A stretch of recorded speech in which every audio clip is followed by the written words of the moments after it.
Akkam jirtu daawwattoota Wiirtuu Miidiyaa oduu galgala kanaan isinitti himaa. Oduu isinitti himuun kan isin faana turu ani Lalisaa Laamuuti. Hidha haaromsa guddichaa Itoophiyaatiif galii birrii miliyoona 500 haga miliyoona 700 walitti qabuuf sosochiin eegalamuun ifoome. Waajjirri mana maree qindeessaa hirmaannaa uummataa piroojeektii hidha guddichaa haaromsa Itoophiyaa baatii tokkoof kan turu sosochii galii walitti qabu eegalchiisuu isaa ifoomsee jira. Sosochii mata duree hidha koo xumuruuf waadaa koo nan haaromsa jedhuun kan geggeeffamu ta'uunis ibsamee jira. Itti aanaan daayirektara waajjirichaa Fiqirtee Taammiraat akka ibsanitti sosochiin galii birrii miliyoona 500 haga miliyoona 700 walitti qabuuf karoorfame hojiitti seenamuu addeessanii jiru. Karoorichis milkaa'uudhaaf baankii misoomaa, baankii daldalaa Itoophiyaa, ministeera dhimma alaa fi dhaabbilee biroo waliin wal ta'uun akka hojjetanis dubbatanii jiru. Lammiileen Itoophiyaa biyya keessaa fi alatti argaman hidha guddichaa haaromsa Itoophiyaaf deeggarsa taasisuun gahee gama isaanii akka baatanis waamichi dhiyaatee jira. Baqattoonni Sudaan naannoo Gambeellaa keessa jiran sababa beelaatiin miidhaan irra gahaa jiraachuu Komishinii Mirgoota Namoomaa Itoophiyaa beeksise. Baqattoonni biyyoota ollaa gara Gambeellaatti kooluu galan sababa beelaa fi hanqina nyaataatiin du'aa jiraachuu Komishinii Mirgoota Namoomaa Itoophiyaa kan beeksise ibsaa fulbaana 20 akka lakkoobsa warra faranjootaatti ibseen yoo ta'u, yoo xiqqaatee baqattoota 30 haga yoonaatti kan du'an ta'uu kan agarsiisu ta'uu ibsee jira. Gargaarsa nyaataa hatattamaa fi akkasuma gargaarsa biroon illee akka isaan barbaachisu jedhee jira. Bulchiinsi naannoo Gambeellaa baqattoota gara 400 ta'an gaaddisa kennaa kan jiru ka'eere ibsi Komishinii Mirgoota Namoomaa Itoophiyaa caamsaa bara 2023 irraa eegalee dhiyeessiin gargaarsa nyaataa akka dhaabbatee beeksisee jira. Baqattoonni kunniin nyaata barbaachaaf kaampii gaaddisa isaanii gaddisanii bahan haleellaan irratti raawwatamaa jiraachuus hubachiisanii jiru. Komishinichi gargaarsi nyaataa addaan cituun du'a buqqaatotaaf sababa akka ta'e ibsuudhaan wal dhabdee baqattootaa fi jiraattota naannichaa gidduu jiru rakkoo nageenyaa naannoo sanaa tasgabbii dhabsiisaa jiraachuun yaaddoodha jechuun ibse. Komishinichi ibsaa ka kenne haalli baqattootaa fi buqqaatota biyya keessaa hamaa ta'uusaa eeruun mootummaan Itoophiyaa, dhaabbanni gargaarsa Ameerikaa fi sagantaa nyaataa dhaabbata mootummoota gamtoomanii dhiyeessii nyaataa itti fufiinsa qabu akka irratti hojjetan gaafateetii jira. Waldaan Fannoo Diimaa Itoophiyaa naannoo Amaaraatti hidhattoonni ambulaansii koo na jalaa fudhatanii jechuun himate. Waldaan Fannoo Diimaa Itoophiyaa ambulaansiin gargaarsa namoomaatiif itti fayyadamu waajjira naannoo Amaaraa magaalaa Fiinoot Salaam jiru keessaati hidhattoonni humnaan jalaa fudhachuu isaa beeksisee jira. Waldichi ibsa fulbaana 20 bara 2023 akka lakkoofsa warra faranjiitti baaseen ambulaansiin qabeenyummaan isaa kan Waldaa Fannoo Diimaa Itoophiyaa waajjira damee lixa Goojjamtee kibxata fulbaana 19 bara 2023 humnoota hin beekamneen kanneen hidhannoodhaan socho'aniin akka jalaa fudhatamee ibsee jira. Ambulaansichi kan fudhatame mooraa waajjira damee magaalaa Fiinoot Salaam jiru keessaa yoo ta'u, kan fudhatames immoo dirqisiifamuun akka ta'e ibsa isaatiin Waldaan Fannoo Diimaa Itoophiyaa kun mirkaneessee jira. Waan mudate kana kan balaaleffate waldichi gochichi waliigalteewwan idil addunyaa Itoophiyaa mallatteessiteen faallaa akka ta'es ibsa isaa kana keessatti gadi jabeessee dhaabee jira. Gochichi waldichi hawaasaaf tajaajila namoomaa akka kennuu danda'uu fi gochi kun kaayyoo waldichaatiin ala ta'uu hubachuun qaamoleen gochicha kana raawwatan ambulaansichaa waldichaaf akka deebisan gaafateetii jira. Waldichi itti dabaluun hojjettoonni waldichaa guutummaan guutuutti Itoophiyaatti kan bobba'an tola ooltummaa fi ambulaansota dabalatee konkolaataawwan bilisaan socho'anii hojjechuu danda'an nageenyi isaanii akka eegamu humnoonni hidhatan gochaawwan akkasii kanarraa akka of qusataniif hawaasichi gochaa akkasii kana akka abaaruufis ni gaafannaa jechuun ibsa isaa keessatti tuqee jira. Waldaan Fannoo Diimaa Itoophiyaa qaama hidhattootaa jedhee kan maqaan hin heerre yoo ta'u, dhimmicha irratti mootummaanis ta'e hidhattootarraa haga yoonaatti ibsi kenname kan hin jirre ta'uu isaa Wiirtuu Miidiyaanis mirkaneeffatee jira. Gabaasichi garuu ka Addis Istaandaardii. Komishiniin Turizimii Oromiyaa torbee turizimii Oromiyaa ilaalchisuun ibsa miidiyaaleef guyyaa har'aa hoteela Iskaayilaatitti kennee jira. Komishiniin Turizimii Oromiyaa erga hundeeffame waggoonni 3 kan lakkaa'aman yoo ta'u, guyyaa har'aa ibsa kenneen fulbaana 13 haga fulbaana 15 2016 dilbata dhuftuu haga guyyaa roobitti jechuun guyyoota 3 fi torbee turizimii Oromiyaa jechuun ibsee jira. Dhimma kanarratti gabaasa dabalataa qabna. Koomishiniin Turizimii Oromiyaa hundeeffama isaa irraa eegalee hojii Oromiyaa beeksisuu fi hambaalee Oromoo fi Oromiyaa addunyaatti beeksisuuf gahee leencaa dhaabbata baataa jirudha. Qabeenya turizimii dilbii Oromiyaan qabdu beeksisuun turistoota biyya alaa fi biyya keessaan galii gama turizimiin jiru guddisuuf koomishiniin keenya hojiin nagayonaatti hojjetaa ture guddaadha akka jedhan itti aanaan koomishinii Turizimii Oromiyaa obbo Naggaa Wadaajoo haga ammaatti hojii koomishiniin Turizimii Oromiyaa hojjete guddaa ta'uu ibsan. Koomishiniin Turizimii Oromiyaa erga hundaa'ee waggaa 3 reef guutaa waggootaan 3 darban keessatti qabeenya turizimii dilbii naannoon Oromiyaa qabdu bal'inaan misoomsuu fi beeksisuudhaan yaa'insa turistoota biyya alaa fi biyya keessaa dabaluudhaan galii gama turizimiitiin argamu guddisuudhaaf koomishiniin keenya hojiilee garaagaraa hojjechaa akka jiru hin beekama. Keessumattuu turizimii diijitaalistii wajjin wal qabatee hojiileen hojjennee bal'aadha.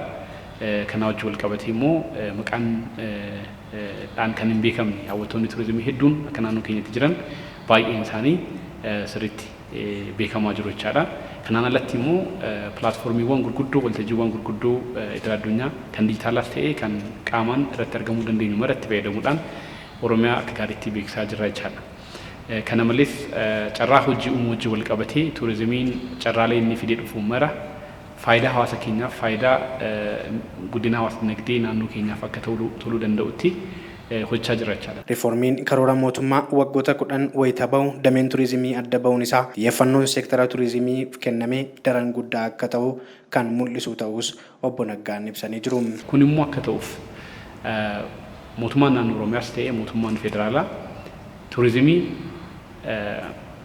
utubaalee dinagdee 5 keessaa isa tokko ta'ee biyyattiin kan ittiin durfamtu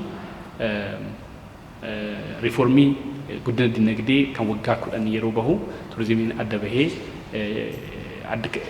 utubaalee adda ba'an keessaa tokko ta'ee argamuunsaa xiyyeeffannoon seektara turizimiidhaaf kennamee hangam guddaa akka ta'e kan agarsiisudha jechaadha. Kanarraan ol immoo sadarkaa federaalaatis ministeerri turizimii ministeera ta'ee kan hundaa'e reef jechaadha. Kun immoo xiyyeeffannaa mootummaan seektara kanaaf kenne hammam guddaa akka ta'e kan agarsiisudha jechaadha. Koomishiniin Turizimii Oromiyaa bara kana boqonnaa haaraa hundeeffama isaa irraa eegalee haga ammaatti hojjetaatii tureen ayyaana Irreechaa bara kanaa sababeeffachuun biraandii dhaabbata isaatii kan beeksisu ta'us obbo Naggaan ibsa miidiyaaleef kennaniin yaadachiisanii jiru. Bara kana sagantaa ayyaana Irreechaa boqonnaa isa lammaffaa jechaadha. Boqonnaa hojii turizimii keenya boqonnaa isa lammaffaa kan itti eegallu ta'a jechaadha. Kana wajjin wal qabatee biraandii keenya haaraa biraandii viizit Oromiyaa kan jedhu kanaan dura hin qabnu kan koomishinii turizimii hin qabna inni akkuma jirutti itti uffaa. Biraandiin viizit Oromiyaa jedhu kun kan ifamu ta'a jechaadha sagantaa kanarratti. Barri baratti taree waqtii birraan wayita gahu koomishiniin Turizimii Oromiyaa marroo sadaffaaf babbareedduu ijoollee Oromoo badhaasa Miis Turizimii Oromiyaa jechuun shamarran dandeettii fi beekumsa waliigalaan miidhagoo ta'an hedduu keessaa shamarree tokko Miis Turizimii Oromiyaa jechuun filate. Hojii itti bobbaasuun Oromiyaan akka daran beeksifamtuuf gahee ishee akka baattuuf hojii inni hojjetu keessaa tokko. Kunis ammoo fulbaana 15 bara 2016 hoteela Iskaayilaatitti akka adeemsifamu ibsanii jiru. Miis Turizimii Oromiyaa yookaan immoo bareedduu Oromiyaa dorgommiin gaggeeffama marsaa sadaffaadhaaf akkasumas immoo egzibishiniin turizimii hin jira. Miis Turizimii kan jedhamtu yookaan immoo dubreen Oromiyaa hojiin ishee biraandii Oromiyaa sirriitti beeksisuudhaan Oromiyaan akka isheen beekamtu turizimiin Oromiyaa akka beekamu hojii guddaan hojjete jechaadha. Torbee turizimii Oromiyaa kana irrattis hoteela Iskaayilaayititti qabeenyaa fi duudhaan akkasumas ammoo Oromiyaa daawwachiisuu keessatti dhaabbileen gahee isaanii baatan daran hojii isaanii kan agarsiisu ta'uu ibsanii jiru. Sirna kana irratti biyyoonni Afrikaa 3 kan argaman yoo ta'u Tanzaaniyaa, Yuugaandaa fi Keeniyaan akkuma bara darbeetti kan hirmaatan ta'uunis ibsamee jira. Qaamoleen garaagaraa diijitaal biizinasii keessa kan jiran akkasumas immoo kalaqaawwan garaagaraa keessa kan jiran hoteelonni dhaabbileen daawwachiistotaa qaamoleen hojii daldala turizimii garaagaraa keessatti argaman daandiin xiyyaaraa fa'aa waliin ta'anii egzibishinii ni gaggeessu. Biyya Yuugaandaa fi biyya Ruwaandaa irraallee ni dhufu jechaadha. Viit Ruwaandaa ni dhufa, Explorer Yuugaandaan illee ni dhufa jechaadha. Kun immoo akka keenyaatti injifannoo guddaa jechaadha. Sadarkaa idil addunyaatti bahaa jirra jechaadha. Kunis ayyaana irreechaa baranaa hinoo isaa obboloonni keenya lammiiwwan keenya sabni keenya kan Keeniyaatti jiran barreen gaddaa dhufanii turanii bara kanas akkuma kana ni dhufu jennee ni eegna. Isaanis qophaa'aa jiru. Kanaaf ayyaana irreechaa bara kana qophiiwwan garaa garaatiin haala ho'aa ta'een qopheessuudhaan uummanni keenya akka sirriitti ittiin gammadu ittiin bohaaru kanarraa darbee naannoon Oromiyaa akka beekamtu fayyadamummaan dinagdees akka jiraatu akka mirkanaa'u karaa keenyaan hojii hojjetamuu qabu mara. Fulbaanni 13 haga fulbaana 15tti torbee turizimii Oromiyaa jedhamuun Komishinii Turizimii Oromiyaatiin labsamee kan jiru yoo ta'u guyyoonni sadan kun dilbatarraa eegalee haga guyyaa gaafa roobiitti qabeenyaa fi hambaalee Oromiyaan qabdu addunyaatti karaa miidiyaa agarsiifamuuf akka deemuuf miidiyaaleefis waamichi dabarfamee jira. Taateen kun Oromiyaa Tourism Week jedhamee yookaan immoo torbee turizimii Oromiyaa jedhameeti beekama. Marsaa sadaffaati. Asumattis hoteela Skylight Hotel keessatti ni gaggeeffama. Fulbaana guyyaa 13 kaasee hamma fulbaana 15tti ni gaggeeffama jechaadha. Kan irratti miidiyaaleen hundinuu akka dhufanii uwwisa miidiyaa akka kennan asumaan affeerraa dhiyeessinee jira jechaadha. Iraanitti dubartoonni sirna dambii uffannaa cabsan hidhaa haga waggaa 10tti adabamuu jedhame. Paarlamaan Iraan seera dubartootaa fi shamarran dambii uffannaa cabsanii argaman haga hidhaa waggaa 10 adabsiisuu raggaasise.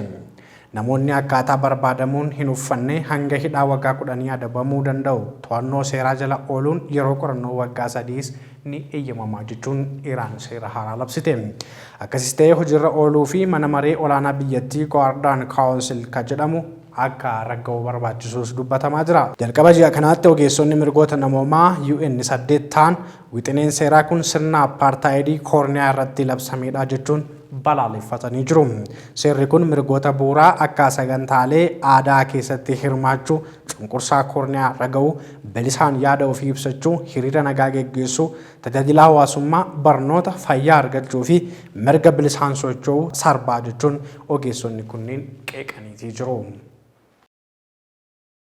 Pirezidaantiin Yuukireen dhaabbata mootummoota gamtoomaniitti aangoo sagalee haquu Raashiyaan qabdu akka irraa molqamu gaafate.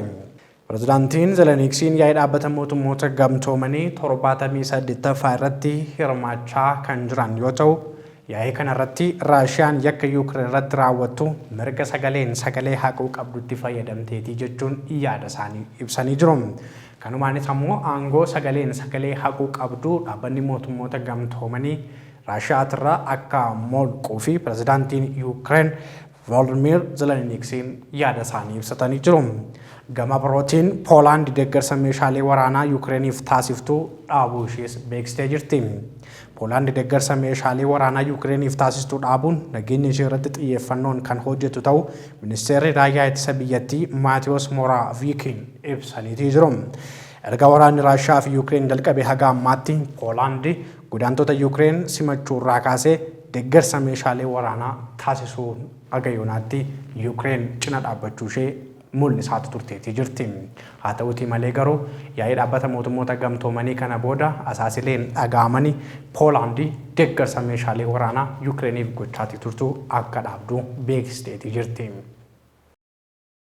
Kabajamtoota daawwattoota Wiirtuu Miidiyaa oduun galgala kanaaf qindeeffannee kanneen kana fakkaatan turan nu daawwachuu keessaniif hedduu galatoomaa. Allaalee Saalamuun ture. Nagaatti.